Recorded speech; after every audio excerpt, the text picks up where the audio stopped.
Hi everyone, this is part 2 of our Center Minami adventure. And part 2 of the vlog is Off House and Hobby Off. This is a thrift shop here in Japan. So this is Louis Vuitton, 100 yen for this bag. Yung mga purses ng Louis Vuitton, 36 is 3,800 yen. Ito, 29,700 yen. Ito is Louis Vuitton, 89,000 yen. At ito, 139,700. Are updated kayo sa 2025 prices. Boxes ng Louis Vuitton.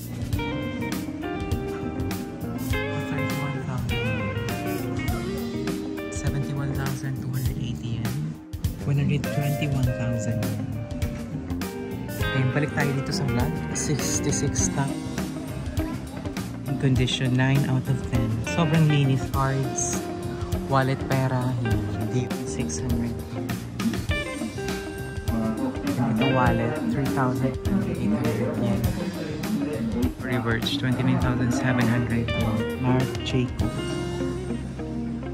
So, 980 yen. Ito, 20.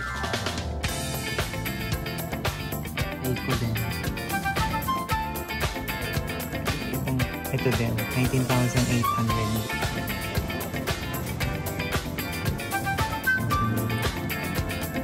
Ito naman yan, 100,000 yen. Omega.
Pupunta tayo agad-agad sa mga luxury items dito sa Heart of.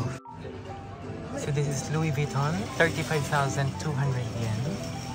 Ang conversion ng peso to yen, ang dollar to yen, lalabas dito sa ating vlog. Ayan, 249,700 yen for this bag. And then, ito, 35,200 yen. Yung mga purses ng Louis Vuitton, 44,000 yen. 44,000 yen and 14,300 yen. Off House Louis Vuitton bag, 36 is 3,800 yen. Ito din, 49,500 yen. Ito is 36,300 yen. Yung mga Louis Vuitton bag dito, 29,700 yen. In pristine condition. Ito din, 59,400 yen. Ito is Louis Vuitton, 89,100 yen. Ito, 79,200 yen, 89,100 yen. Ito is Louis Vuitton din na bag, which is 44,000 yen. At ito, 139,700 yen na bag. Yung mga medyo updated na design ng Louis Vuitton, 19,800 yen, tsaka 77,000 yen. Ito mga Louis Vuitton purses and wallets, nag-start ng 34,980 yen to 11,550 yen. Yan. Are updated kayo sa 2025 prices dito sa Off House, sa Center Minami, dito sa Kanagawa area.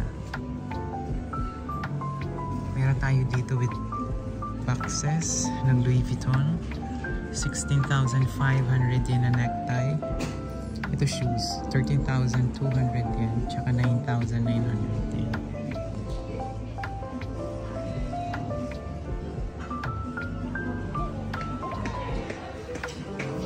For 34,000 yen.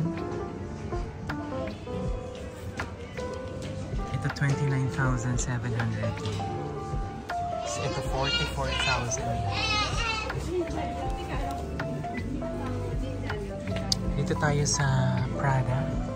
Prada bag to 31,000 yen. Ito din 34,100 yen. 198,000 yen. Louis bag, which is 35,000 yen. MCM 19,800. Gucci wallet 71,280 yen. Mga Chanel na purse and wallet 99,000 yen. Ito Chanel classic bag in pristine condition. Sabihin na yung mga 8 out of 10. 198,000 yen. 121,000 yen. And balik tayo dito sa vlog. 66,000 yen and 39,600 yen for this Chanel bag.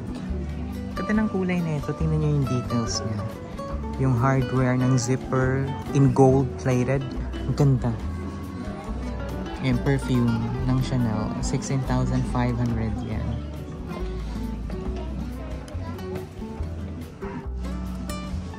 For this Gucci shoes, it's 69,300 yen. Ang size is 21. In pristine condition, 9 out of 10. Sobrang linis pa niya. Celine na, I don't know, purse or compact. Pwede na din siyang lagayan ng mga cards, wallet, pera. Yan, Dior. 88,000 yen.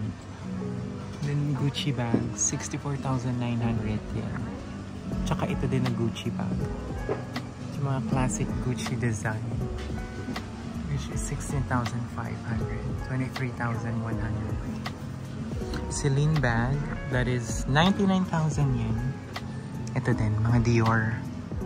Classic design bag, 33,000 yen. Look at that, 13,200 yen. 41,800 Cartier Louis bag, 66,000 yen. Look at this small bag, Ferragamo. It's 39,600 yen. Ito MK na shoes, boots, 13,200 yen. Then ito wallet, 3,960 yen. Ito na bag, MK, 13,200 yen. Then ito naman is 18,800 yen. Tory Burch bag, 39,600 yen. Ito din, Tory Burch, 29,700 yen. Yan. 24,200.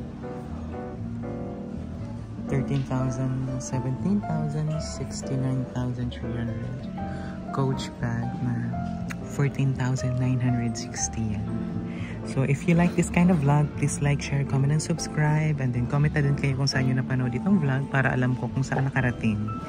19,800 Marc Jacobs.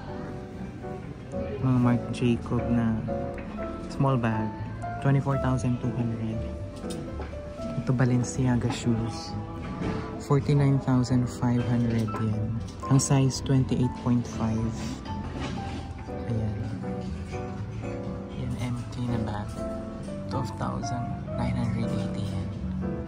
For designer purses and wallets, nag-range lang siya ng 2,970 yen to 6,980 yen. Yan. Iba-iba. May Coach, may Dakota. Actually, yung ibang brand dito hindi ko kilala. Pero check nyo na lang kung magtigmong kano sila. 24,200, 5,400, 5,940 yen. Ayan. Mga wallet and purses, Paul Smith, 2,420 yen. Ayan.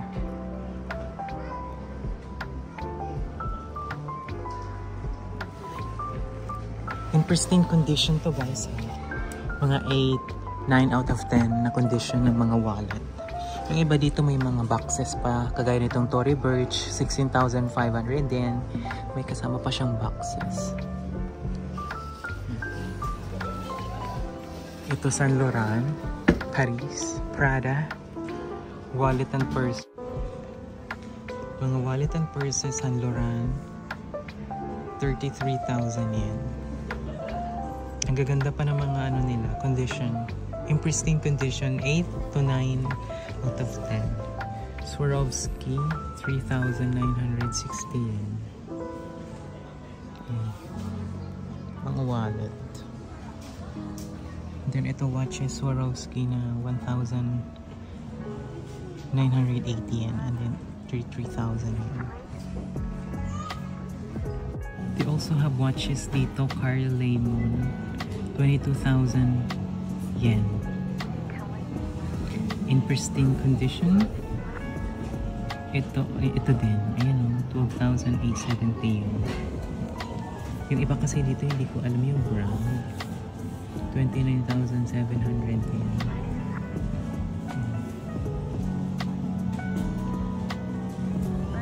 Ito Brera.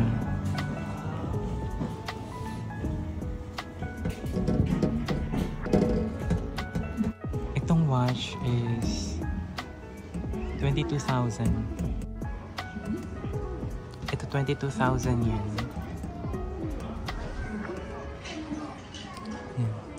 Di ko alam yung mga brands guys. 55,000 yen. Paul Smith medyo alam ko pa. Tingnan nyo. Diba ang gaganda pa naman ang condition niya. Fossil 6,600 yen.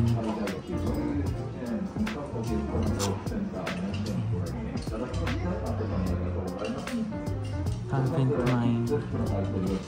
Yung Calvin Klein is 8,900 yen. May 9,900 yen. The Orema Garmin, 19,800 yen.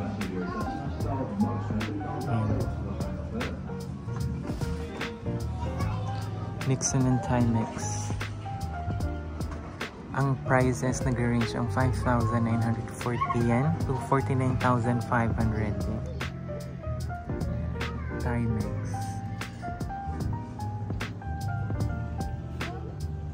Ito naman guys, mga pambabae, nag-range ng 3,300 yen to 5,500 yen.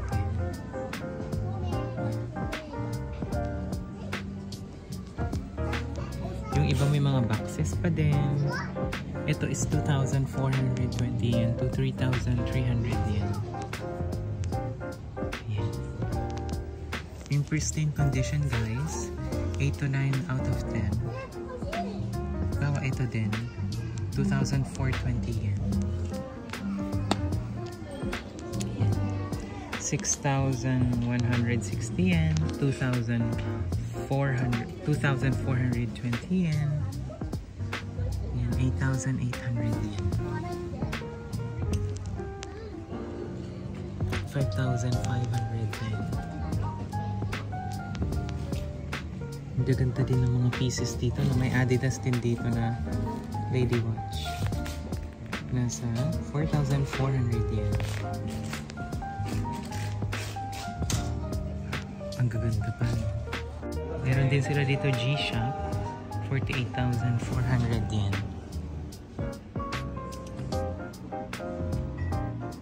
Yan. Ito mga G-Shock. Nasa 27,500 yen to 2,970 yen. Yan. In pristine condition pa din. Sa baba.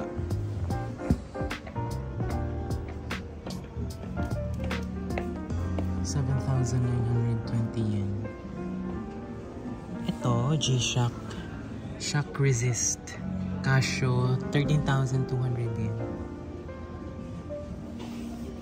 Mga pang sporty na type ng G-Shock. Ito, 5,940. 7,920 yen. Ang gaganda pa ng mga G-Shock dito. Ito, tingnan nyo. I-closer, ano ko, 6,000. Ito, 16,000. 8,965 yen. Diba? In pristine condition silang lahat. Ito din isa. Close up ko para makita nyo yung pinaka-design niya. 27,500 yen. Ito yung isa sa mga pinaka-expensive watch dito. 154,000 yen. Seiko watch. Citizen watch. Ito 39,600 yen. Citizen watch. 55,000 yen. Ito doon. 132,000 yen.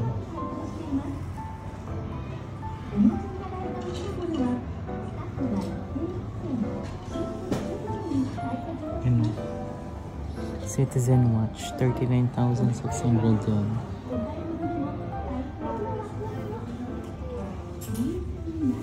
Casio, 6,800 yen na watch.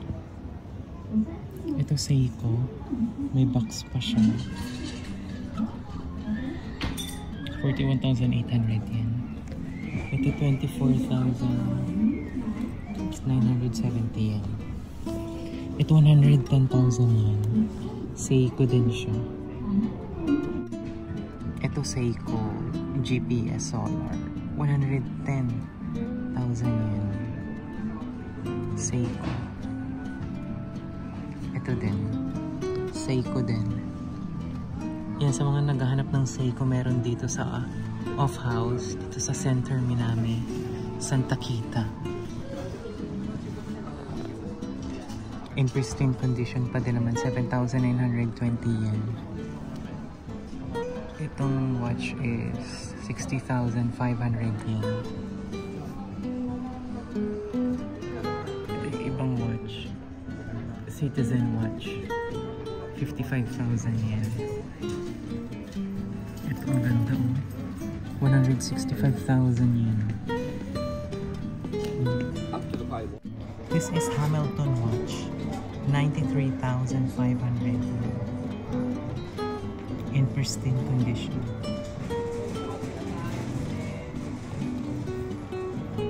Diba ang ganda? Ito din, 297,000.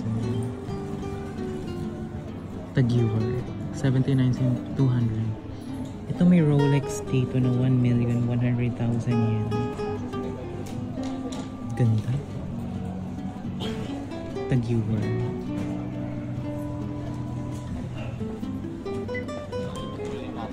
Omega. What? Itong Gucci watch, 24,970. Ito din, 19,800 Gucci. 21,230 yen.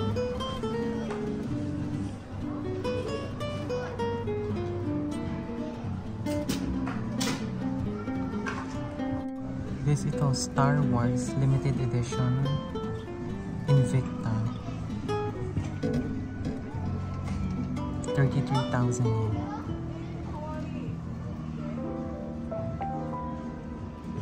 Diba? Ang gaganda pa. Meron din sila ditong mga jewelry.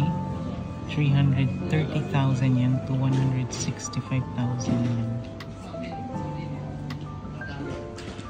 Mga gold-plated and diamonds.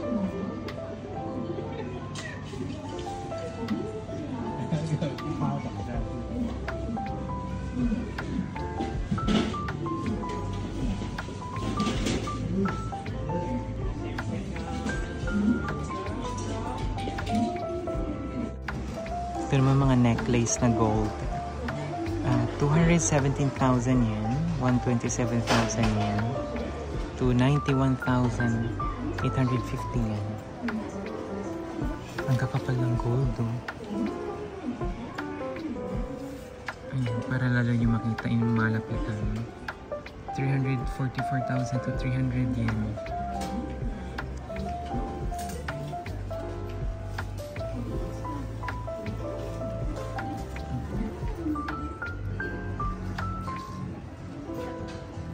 din sila dito mga premium perfumes. Versace.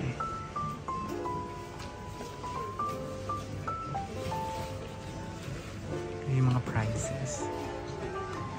Mga perfume to guys.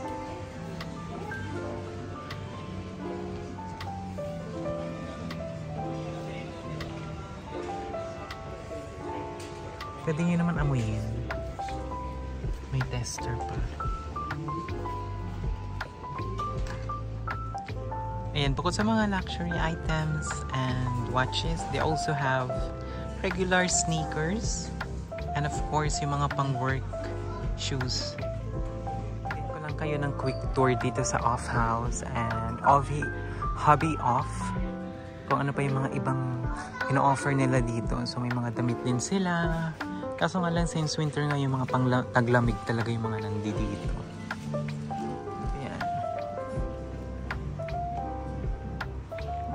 Para magkaroon kayo ng idea. So ito may mga Coach din sila na bag na affordable pa din naman. Gaya nito. Coach 3,080 yen. Ito 6,930 yen. So wala na sila sa shelves kasi medyo affordable naman to dito. Diba? Yung mga regular bags. So iikot ko lang kayo para magkaroon kayo ng iba-ibang ideas kung ano yung mga pwede nyo mabili dito. So ito is, ang ganda ng Anilo bag. 880 yen. Yan. Itong mga bags kasi dito, mga ordinary lang naman to. Kahit yung mga Louis Vuitton na bag, alam nyo, ordinary lang sila dito sa Japan. Parang kahit yung nagkatrabaho sa supermarket, Louis Vuitton yung bag niya. Mga sneakers. Ang nag-range dito ng sneakers is 2,970 yen.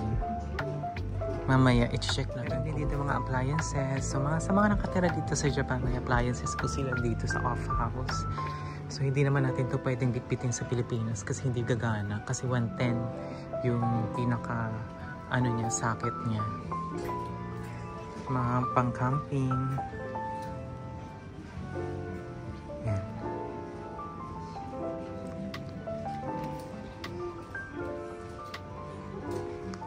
Yung mga pang-work shoes.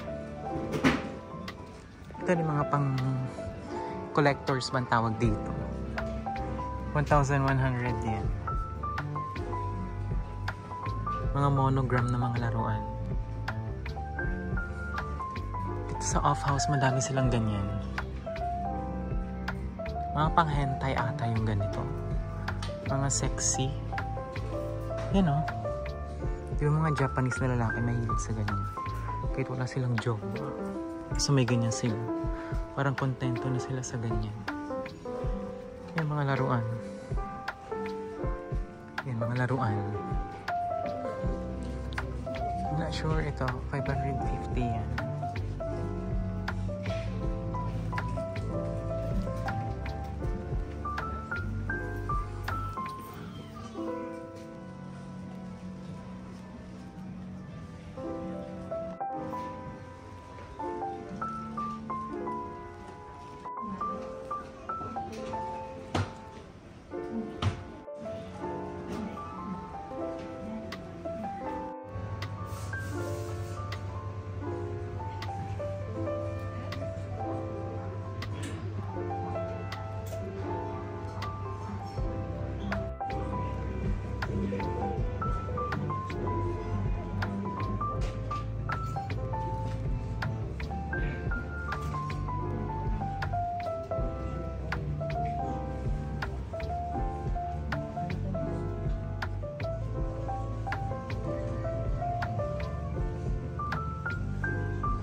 I think that's it for today and thank you sa pagsama sa akin dito sa vlog and I hope that you like, share, comment, and subscribe and i-share nyo na din itong vlog para magkaroon ng idea yung ibang gustong punta ng Japan at gusto nila mag-shopping dito sa second hand or thrift shop dito sa Off House. Bye!